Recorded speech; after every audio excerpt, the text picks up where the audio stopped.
Welcome to the Painting of the Week podcast, where we look at some of the most significant paintings throughout history. Introducing your hosts, Phil Grabsky and Laura Bentham. Welcome to this week's Painting of the Week. I'm here with Laura, and we are going to talk about a painting that has been requested by a very close friend and colleague of ours, Angela. Angela has worked at Seventh Art for a few decades and is an absolute backbone of what we do here at the film company. Recently, she moved from Brighton up to just south of the lakes. She continues to work for us remotely, if you like. But part of the reason she moved up to that part of the world is that she absolutely loves walking, and where better than the Lake District. Also, plausibly, my favourite part of the United Kingdom as well. Certainly one of my favourite parts. You know the Lake District? I do, actually. Good. Yeah, I do. And I'm going to ask you now later. Well, not now later. Not now. Ask you later why it's one of your favourite parts. Well, that's quite good. Well, I can tell you why it's one of my favourite parts, because cool. it's so beautiful. Mm-hmm. I had some fantastic holidays there. I love running there. I love walking there. Yeah. It's just gorgeous. Mm-hmm. It is. And Angela, and the reason I mention all this is because Angela has asked that we talk about a painting by the artist Dora Carrington, although she preferred, as we'll talk about, to know her to be known simply as Carrington. I think her full name is, what was it? Dora de Houghton Carrington. But she didn't like the name Dora. She thought it was kind of a little bit, what'd she say, vulgar, common maybe? Mm-hmm. Anyway, and the painting is called Farm at Waternlath. I hope I've pronounced that correctly. And it's from 1921. Well, that's interesting, as if my mother had still been alive, this would be her... She was born in 1921, this would be her 104th birthday. Oh, well, that's nice. That's a good start. Anyway, now, as ever, if you go to 7th-art.com or our YouTube channel, you can click on the podcast and you can see the painting. The painting hangs at the Tate. It's one of two paintings they own by Carrington, Dora Carrington. And I think it's absolutely tremendous. I'm very happy that Angela asked us to talk about it, because it gave me, maybe Laura too, a real chance to look at it very closely and learn a little bit more about Dora Carrington. So, Laura, Yeah. let's start by saying what are we looking at here? Can I just start by saying, Yes. Phil, I can't tell you how much I love doing these podcasts, because it's meant to be us two chatting about a painting, and it's just simple. So when Angela said, "Can you do this?" we were excited because it was the Lake District, and for the exact reasons that you said, loved the Lake District, went on holidays. Thought, okay, this is going to be great. We're just going to talk about the Lake District, and then we get on to Dora Carrington, and then it's a bumpy ride. There's a lot going on. There's a lot to unpick. Yes. So, we're always meant to stick to the paintings, which I can ask you about that as well. But as a film producer, I mean, the painting is absolutely gorgeous. And actually, I did stay at a very, very similar place once, where there was a hill mountain behind it. And all I talked about every day was, I'm going to walk that every day. Yeah. As soon as I arrived, and the painting was amazing. But then you get onto her life, and then it gets complicated. Well, there's two things there. First of all, it's one of those paintings, we sometimes use this as our guide, don't we? Would you have it in your living room? Yes. Yes, 100%. But also, paintings have to move you. And this, but I'm the same. When I see this painting, I think to myself, I'd love to wake up there. I'd love to run or walk up that hill, smell those trees, go down to that little stream. But also, of course, what's interesting, and I don't know whether Angela chose this deliberately, but, we live in Sussex. My daughter at the moment is working at Charleston, and, Dora is part of, she's very closely associated with the Bloomsbury Group. Yeah. And I don't know whether she actually went to Charleston. I have got quite a lot of papers in front of me. You have. Thank God for different coloured pens. But I mean, I didn't get to Charleston. In actual fact, I haven't got any notes that she did go there. I mean, it's hard to imagine that she didn't. But anyway, she's part of that group, and Charleston's a wonderful place to go and explore the life of the Bells, and then just round the corner it's Rodmell, isn't it, where Virginia Woolf lived? Yeah. And then I've run down the towpath along the Ada, where the exact point where she walked in with her pockets full of stones and drowned herself, and it's literally a few miles from here is part of this story, or part of the Bloomsbury story. Yeah. Let's talk about the painting first. So, yes.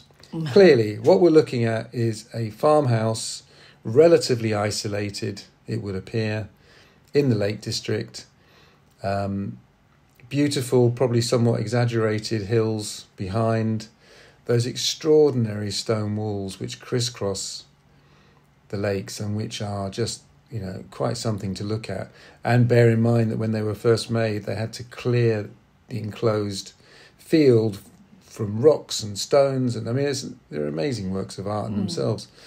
They're very clear behind. You have some pines to the left, one of which is itself surrounded by what looks like a kind of brick encirclement of some sort.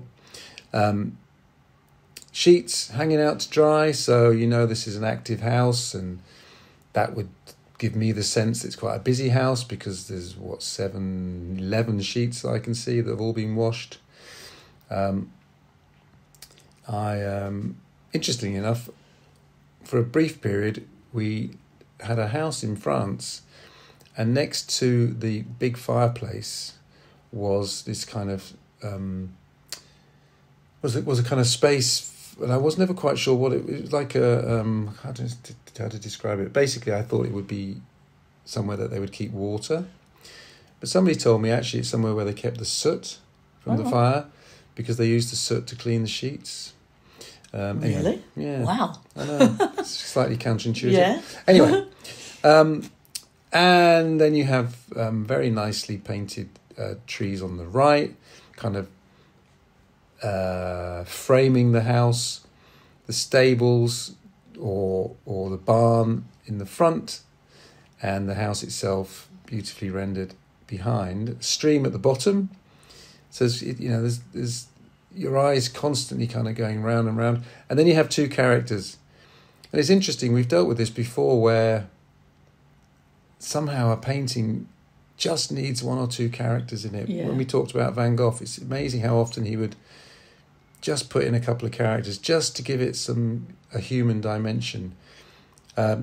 Pretty clearly, you've got an older woman, or a mature woman, and a child. Who they're supposed to be, we don't know. I think it is unknown. But it gives a sense of a family, motherhood.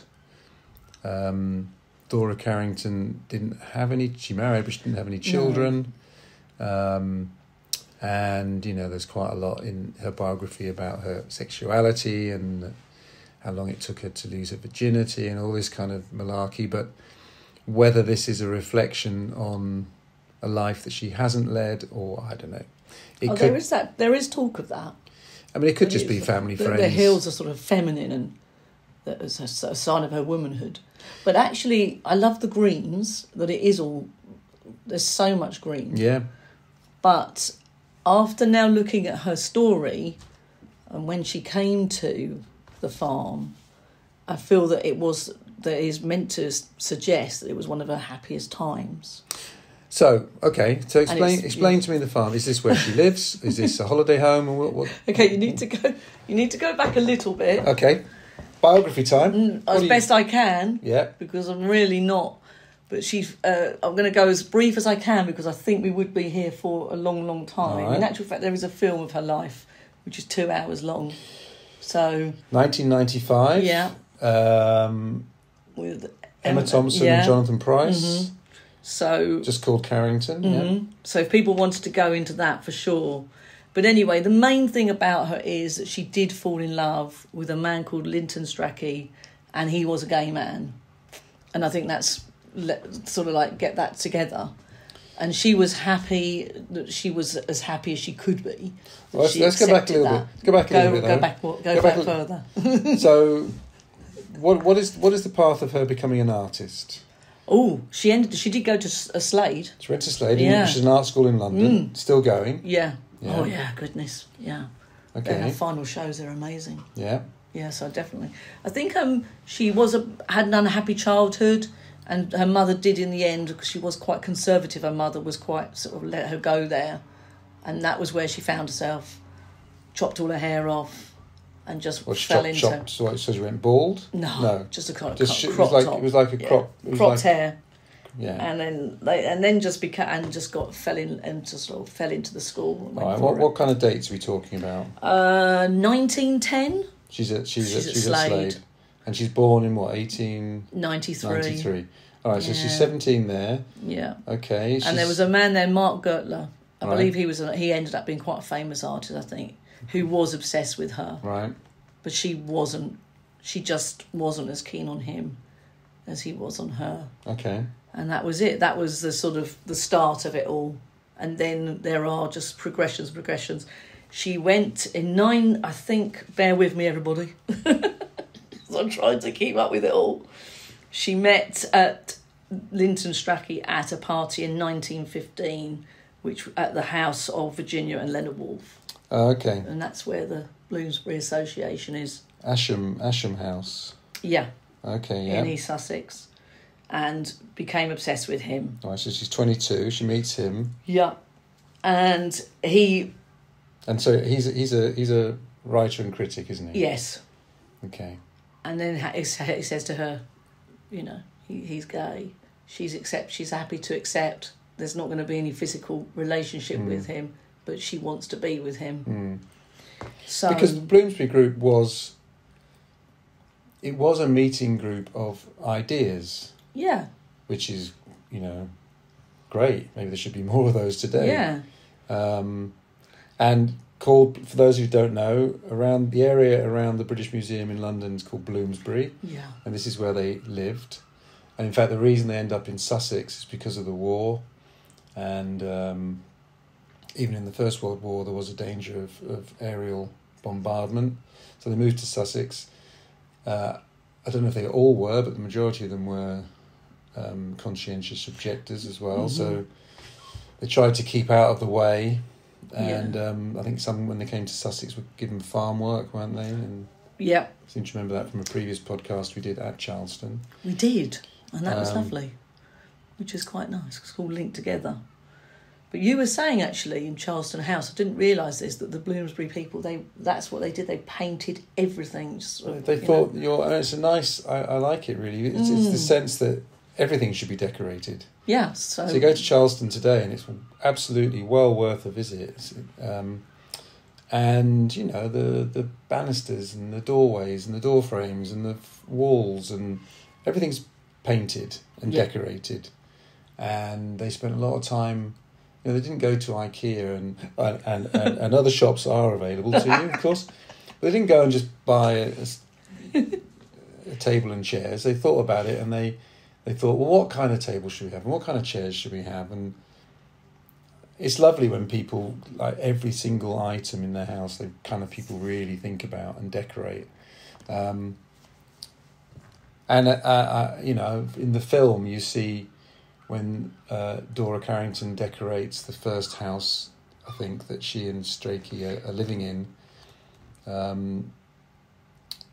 Tidmarsh Mill House, right? Yeah, 1917 to 1924 they lived there. Yeah, so she paints the walls and decorates the... she didn't exhibit very much. I don't even know if she was famous in her own lifetime, but, as this painting shows, she's a very fine painter, but, she painted the inside of where they lived. Yeah. But, okay, so the war's on. Yes. He's a conscientious objector. Yes. And they're living in Berkshire. Yes. So what is this house then that we're looking at here? This is where they went on holiday. Right, somewhere they own or they just rented? No, I think they just rented it. Okay. They just went on holiday there. So 1921, they went on holiday. So whilst they were at Tidmarsh Mill House, yeah. the reason I'm giggling is because it was just a painting and it's just so funny.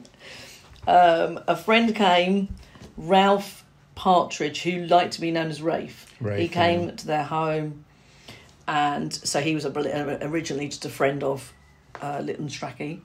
So what happened was, and I'm going to hopefully get this all right, Carrington ended up marrying Rafe Partridge. Oh, so she's only living with... She's just living Strachey, with... okay. Yes. So Partridge was in love with Carrington. Okay. Rafe Carrington. Well, you'd hope so. Yes. Carrington was in love with Strachey. Oh, Partridge. Hold on, who's Partridge again? Rafe Partridge. Okay, sorry. Yeah. Sorry. Let's get the first names. He's in love with Carrington, yeah. Yes. Okay. Carrington was in love with Lytton Strachey. Right. And Lytton Strachey was in love with Partridge. We're talking so it's a triangle. A triangle. And then they went up to the Lake District, and this is where she was really happy because she wanted to stay there for a while and continue with this love triangle. Now, hold on. Is she married? She married Rafe? Yes. But Rafe is having a relationship, one would assume, with Lytton Strachey. Yes, he is. All right. And then, when they were there, now I hope I've got this right, and please let us know if we've got it wrong.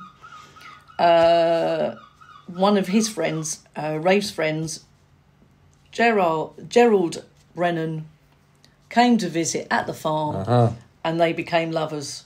So then Carrington and him became lovers. Do you know, so a funny thing, so Laura and I met because our kids went to the same junior school. And across the road from the junior school was a cafe. And I'll never forget this. We'd go into the cafe sometimes after school or while we were waiting for the kids or whatever. And I remember one of the children's grandmothers was there, this little old lady.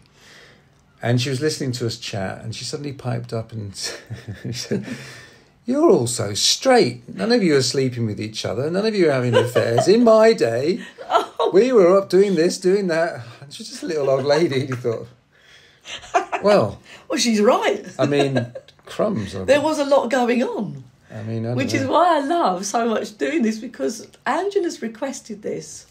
She thinks it's like a bucolic, let's go walking in the hills. And I really thought it was. Unpick this painting, and it's... And now it's den of iniquity. A lot. And what I love so much is that if we'd have just gone to the Tate and wandered along and seen this painting, both of us, we would have said, "Oh, I love that, it's really nice, I love the colours." The story is actually fascinating. It's actually a bit... I haven't seen it in the Tate, but it's a bit disappointing on the website. They don't say a great deal, and they kind of basically tell you to go to Wikipedia. I mean, I think one can read, and I guess knowing a bit about the biography, and I know you just said this, but you can read... I think you can read this as somebody who's very content. Yeah. Somebody this is a perfect summer holiday where she's gone out and she's painted the place where she's having a lovely time. Even denoting those two humans, they've been on their early morning walk and they're dressed in white, and the little kids staring at the barn. Maybe there's a bird there we can't see, or there's an animal you can hear from the stable, from the barn. And it's a very calm, can I say even happy painting? Maybe that's also why. So. I mean, Angela has great taste in paintings, and her house where she lives now has got some lovely paintings and drawings and all sorts on the walls. So she knows her onions, as they say. I can understand why she would like this and why she would have a print of it on her wall. I find it fascinating, actually, Phil, because when you make films, and I was thinking about this painting when I was looking at it, actually, it must take you so long to decide the order of the paintings and how you're going to say them, because they do have to then reflect the story of the artist.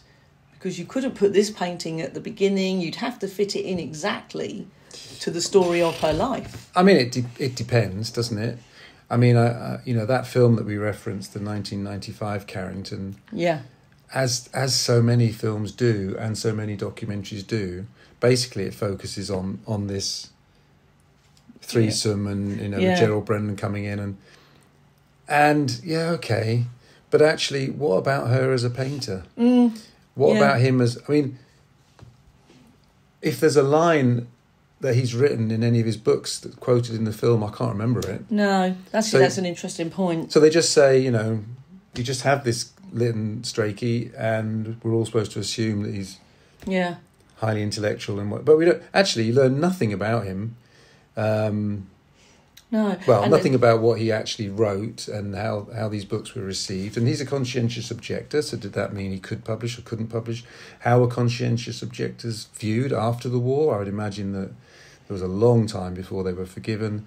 Same with her. What was the impact of her living with a conscientious objector? Was she, again, in the film, she says, if I was a man, I would sign up. But, the ordinary public wouldn't have known that. So, how were they getting the white feathers sent to them? And so that's interesting. There's so much that's not in that film because they just it's just about whether she does or doesn't lose her virginity and to whom, and then who's sleeping with who, and at the end. But she wrote loads of letters. There are absolutely loads. I think there's a book published, and they're always illustrated, which is another nice point. I like that. Interesting. I don't know what it means, but it's interesting that this is a square. Yeah. I mean, you don't often get canvases that are a square, and I guess she must have done that for a reason, which I can't necessarily evaluate. I think the other one in the Tate, which is from Spain. Mm-hmm. I don't know, mountains. Anyway, I remember it because you mentioned about maybe there's something feminine about the mountains here. Well, if you look at the other painting at the Tate, it's very clearly feminine because there's two very distinct mountains. I don't think that's an accident, but I assume she's done that when she went to visit Gerald Brennan. Yeah, Gerald Brennan. I hadn't realised about the connection between Dora Carrington and Gerald Brennan. My first television series was called Spain in the Shadow of the Sun. And we started researching this in 1988. And we filmed in 1989 and 90, and it came out in 1991. 4-part series about how Spain had changed since the death of Franco. And it was a really lovely part of my life because my wife and I moved to Spain. This was at a time when, in this case, Channel 4, we had a serious conversation about the budget, and they and a distribution company financed the whole thing. And part of that allowed for us to move to Spain and learn the language and travel throughout Spain and actually spend time really researching. So I devoured books on Spain. Right. And anyone that starts to do any research on Spain, you very quickly come to Gerald Brennan because he is the preeminent Hispanist of the 20th century. Mm-hmm. South from Granada is a very famous book. He also wrote The Spanish Labyrinth about the Spanish Civil War. Famously lived in the hills behind Granada. He was born in Malta, but he dies in Malaga. Not that long ago, actually, 1987, something like that. Well, actually, I suppose it is almost 28 years ago. But an absolutely beautiful writer, and so all these things start to connect. So the other painting, as I say, that's at the Tate, is in Spain, and now I think, well, I imagine that's when she gone to visit him in the hills of Granada. Which is why we're so lucky then to do this painting. I really do feel, I just think we're so lucky sometimes. Well, maybe not so much. I don't know, I go home and I'm just like, if you'd have just gone to the Tate and just, sometimes if people are, you just have a chance, you've gone into the Tate, you think to yourself, I've just got a quick afternoon, maybe just pick a couple and then go home and maybe try and do some more research about it if you don't know. Because this has led us to Fancy was talking about Spain now, and you know, the fact that you live there is brilliant. From I'll have to the go. Lake District. I'd have to go to Tate Britain and see how they. I think we whether should. they actually give any much information, even in the gallery itself. Well, they'd have to write a lot. I mean, I've got 6 pages of notes. I know. It's a good job I'm not a curator. I mean, some galleries are starting to go on. You scan for more information, or there are apps that give you more information. Of course, you've got audio tours. Yeah. I just think it's overwhelming, though, isn't it? Sometimes you just haven't got enough time. Well, not for their lives. You've got some notes there. I've just noticed about somebody called Henrietta Bingham. So who's Henrietta? Yeah, well, that was a lady that she met in 1923 to 1925. So 2 years after this painting. Yeah. She met a lady. She fell in love with her. Uh-huh. And, she had a relationship with her. I mean, people are saying there's quite a lot of letters, and like I say, and then eventually she just ended up living with Lytton Strachey at the end. I've lost track of where. Oh, I know. Hamspray House. Yeah, in Wiltshire. 1928 to 1929, Wiltshire. He then died. He died. And she was just besotted with him. Hold on, but he's got that house for about 10 years. So is she living with him for those 10 years? Yeah. Okay. Yeah. And then he dies of cancer, right? He dies of cancer, but because she was so overwhelmed, he was dying. She tried to kill herself. Okay. And then he dies. Everyone was really sort of keeping an eye on her. But she borrowed a gun from a neighbour. This is what I've read. And then shot herself not long after he died. Well, she dies in 32, so... So, yeah. When's he die? 29 or something? He died 1931. No, she killed herself really, really 7 months later. And she was only 39. Have you got so many notes that some are on the floor? Oh, some on the floor. I told you it was going to be a bumpy ride. Why are you looking under the table? she died in... hold on. I can't. This so much. This is a huge table in my office. I know. And there's still not enough room. No. It's too. It was just when you said it, and I was just laughing so much. I was like, what are we going to do today? There's so much to say. So it'd be interesting to do a little pilgrimage up to... oh, yes. Waternlath, if that's... I'd absolutely love to do that. Yeah. Near Keswick. I love the Is that where it Lake is? It's near Keswick? Mm-hmm. Okay. You didn't go there that long ago. I went to the lakes. We went to... you did some crazy thing, didn't you? we were near Ullswater. We went through Keswick. Yeah, we were in Keswick. Oh, yeah. Probably weren't that far away. Yeah, that was 3 days of... running. There was a lot of those hills. Yeah, exactly. Let's just say. You can walk as well, just so everyone knows. You can walk as well. I would just be meeting you at the tea rooms 4 hours later. However, I would get there eventually. That's how we approach it. I tell you what, an ideal holiday for me would be... because we're all rushing around, all trying to do too much. I probably couldn't afford it, but to get like a month in a place like that... Yeah. Where you just took your books and left your computer at home and God, that would be so rejuvenative. It would be lovely, wouldn't it? It would be lovely. I would just sit and listen to podcasts. That's exactly what we would do, and look at paintings and have another Well, I've loved doing this one. I'm very glad. Thank you, Angela, for suggesting Carrington. And we're working with the Tate on a number of projects, not least the forthcoming, bear in mind that this is being recorded July 2025. But later this year, we're doing the Turner Constable at the Tate, and so we'll be talking about the Tate again, and always encouraging you to visit the Tate. There's so many great museums in London, of course, Royal Academy, National Gallery, Tate, Wallace, etc., etc. But if you do go to Tate Britain, maybe go and have a look at this hopefully hanging on the walls, to the best of my knowledge. If you live in the Lake District, you might be able to visit And if you the live in the farm. Lake I don't know if District- it's still there. Yeah, take a picture of this and go and visit the farm, and maybe it's an Airbnb. Who knows? Yeah. Actually, we'll have a look.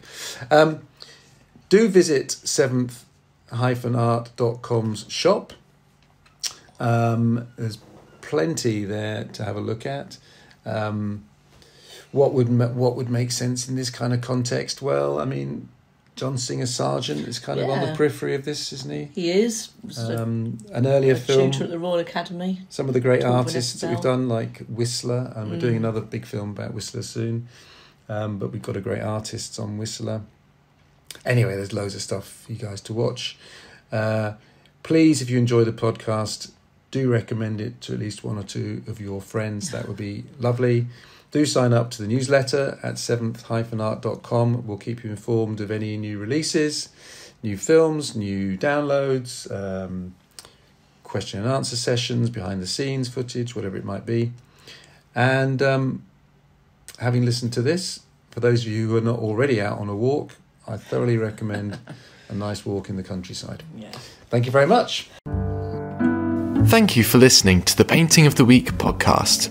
For more information, please visit our website at 7th-art.com or contact us by emailing info@7th-art.com. See you next time.